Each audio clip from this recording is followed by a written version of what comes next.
roll for initiative.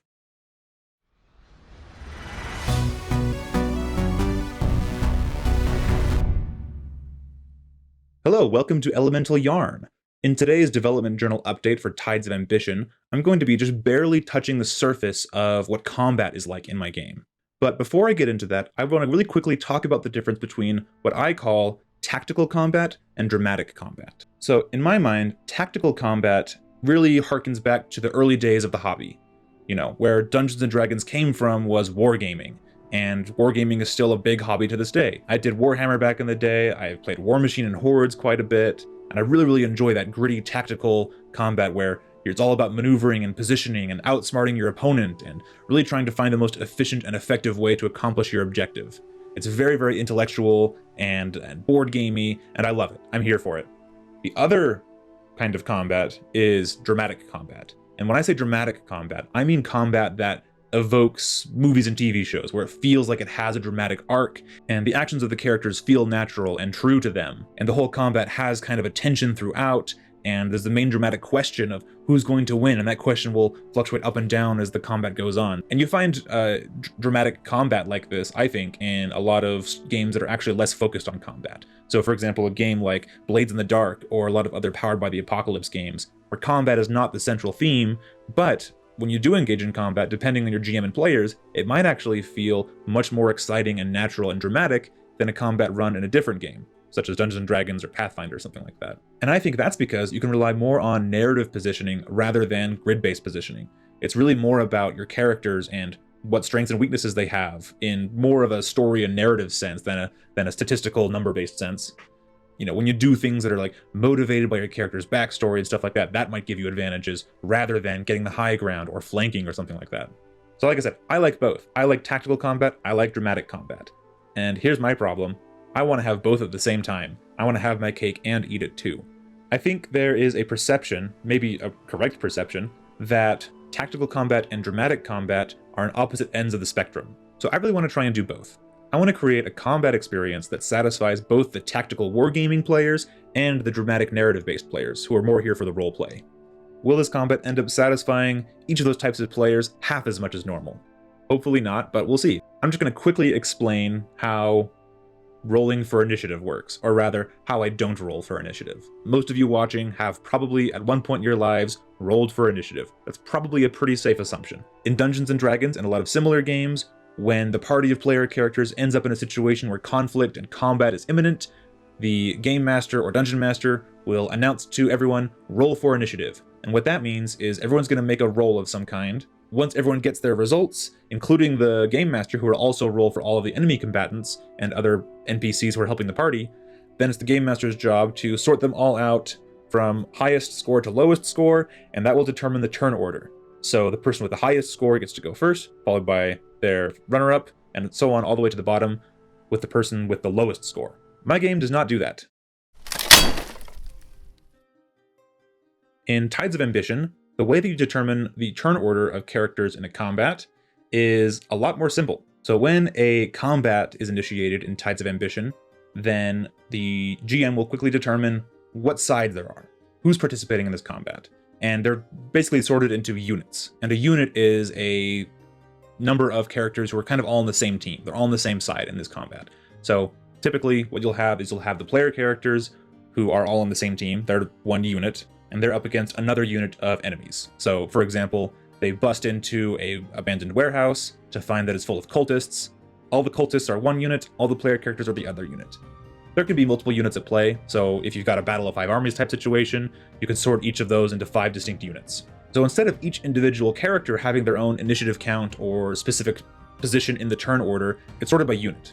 So there's really only 2 turns per round. There's the bad guys and the good guys, or more if there's more factions at play.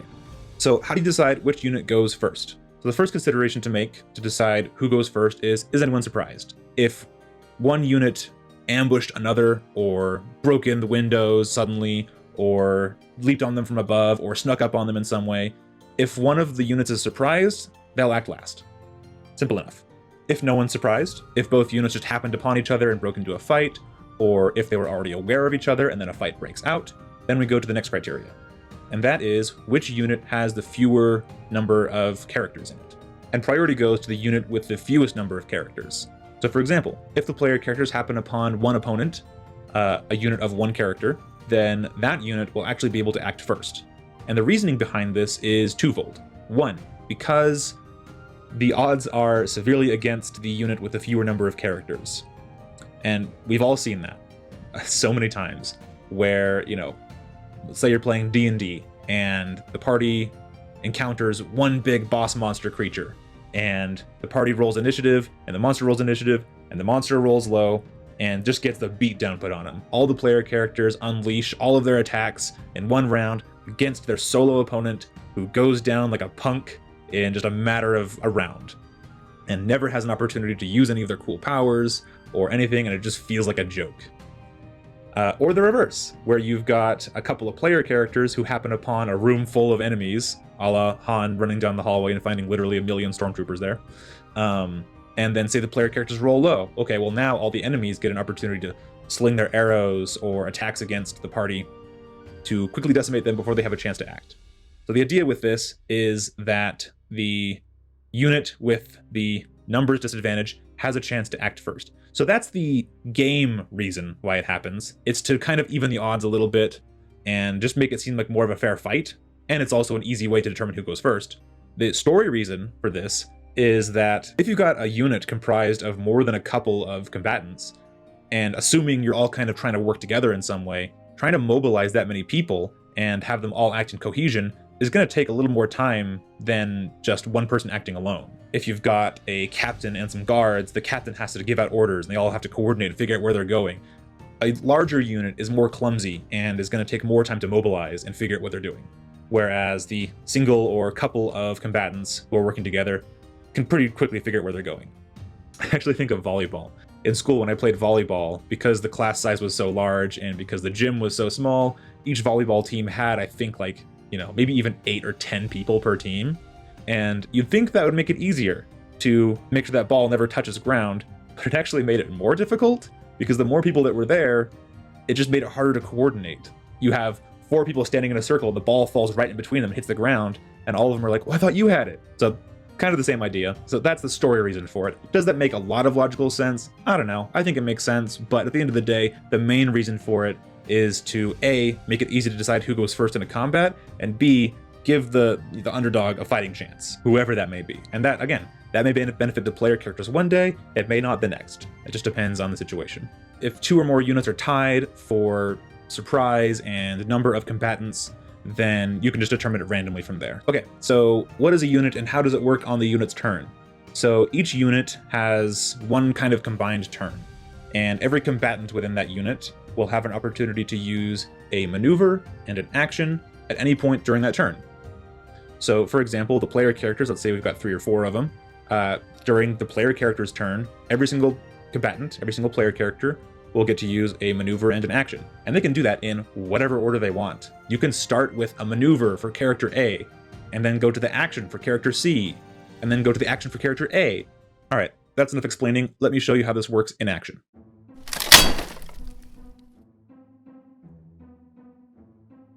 All right, so these are the kinds of problems you run into when you have a standard initiative system in place. So let's say we've got a party of characters and they're walking into this area when all of a sudden they realize this room they're about to enter is full of monsters. And they're in a 5-foot wide hallway, and the game master says, roll for initiative. Let's say that our friend in the back here rolls the highest initiative of any combatant. You might notice this character's not the most sturdy looking fellow.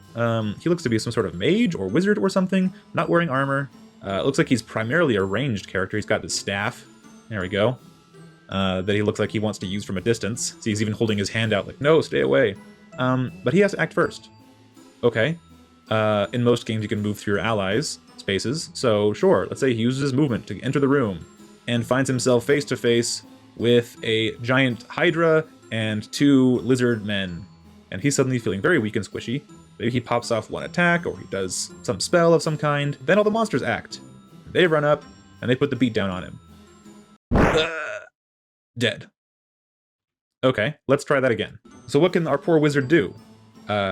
skip his turn. If the system is nice to you, you can delay your turn until later. Depending on your system, that might not be an option. And you can't end your turn in someone else's space, so he can't move any further.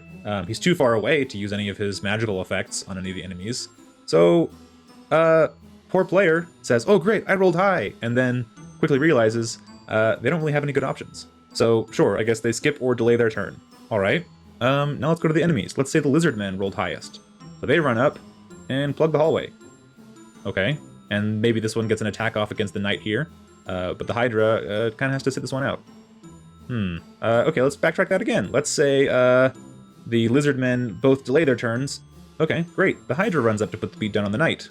Okay, sure. Maybe the Hydra is effective and is able to do some nasty stuff to the knight, but then the lizard folk are stuck. Okay, let's say they delay their turn even longer. Okay, now we get to the rogue's turn. The rogue's too far away to do his powerful sneak attack or melee attacks or whatever.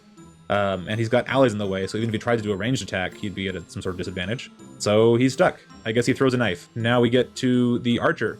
Archer might be able to do something. Not sure how much this knight in the way is going to impact her ability to fire this Hydra. Maybe she gets an attack off. But at the end of the round, pretty much everyone has either skipped their turns or delayed, and no one really gets to do much. I think we've all been here.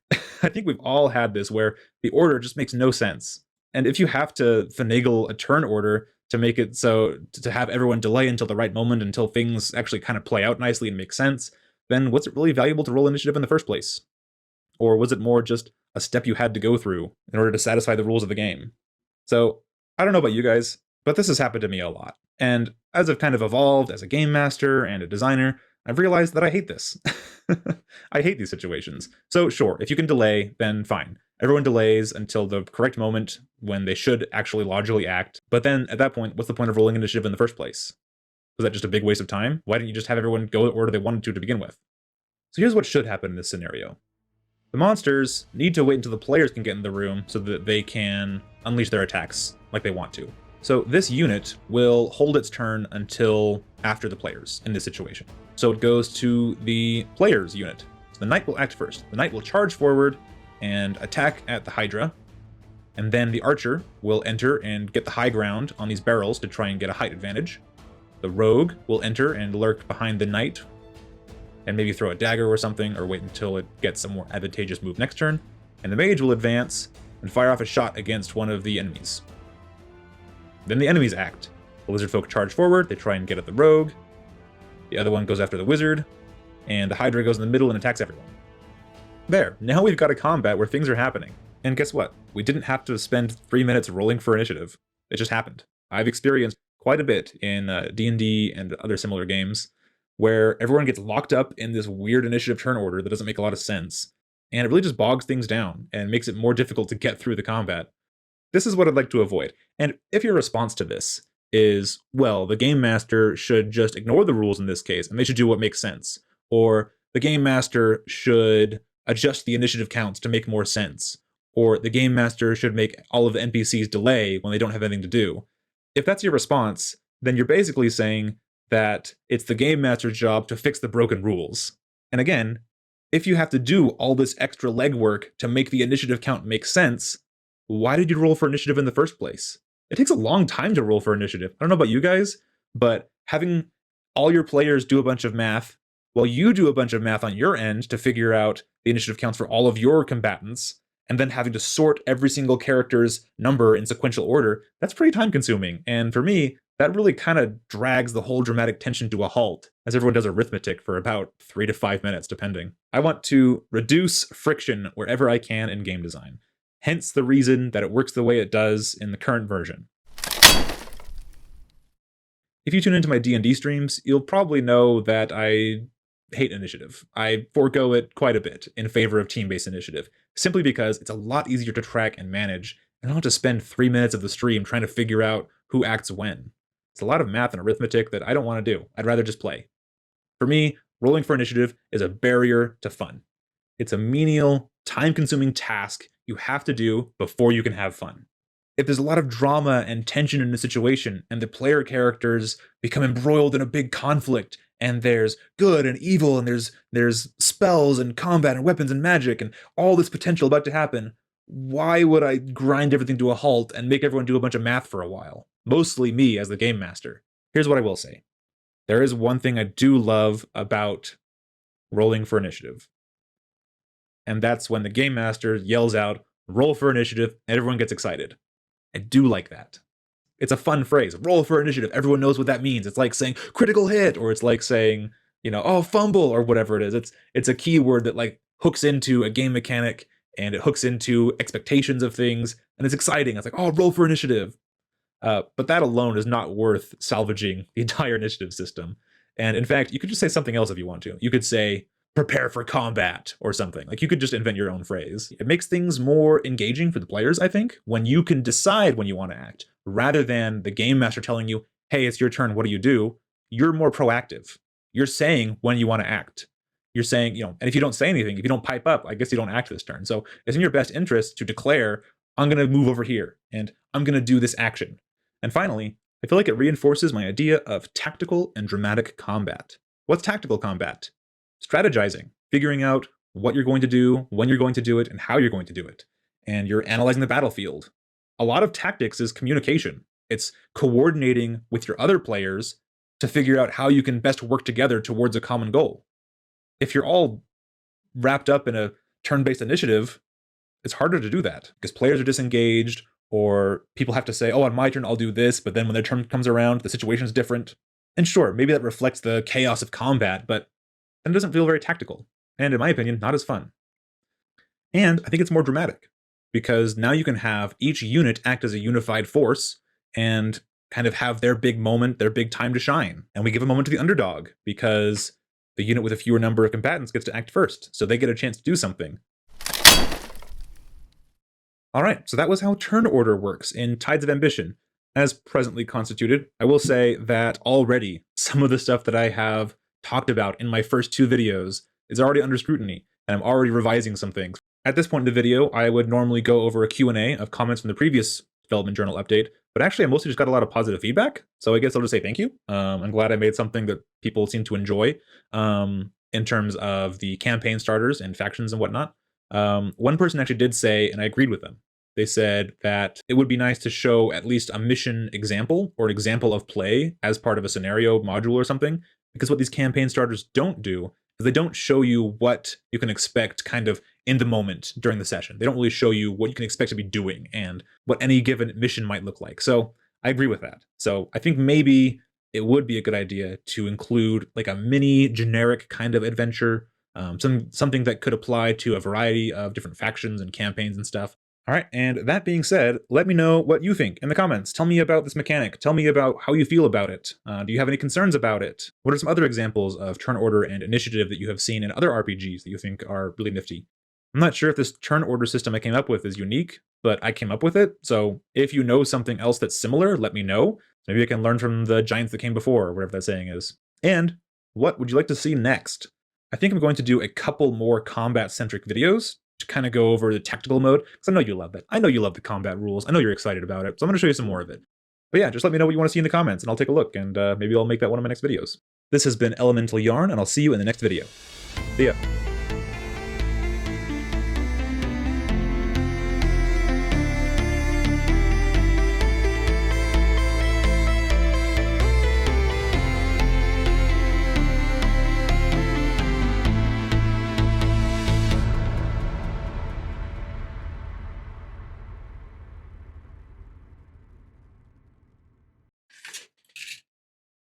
Don't roll for initiative.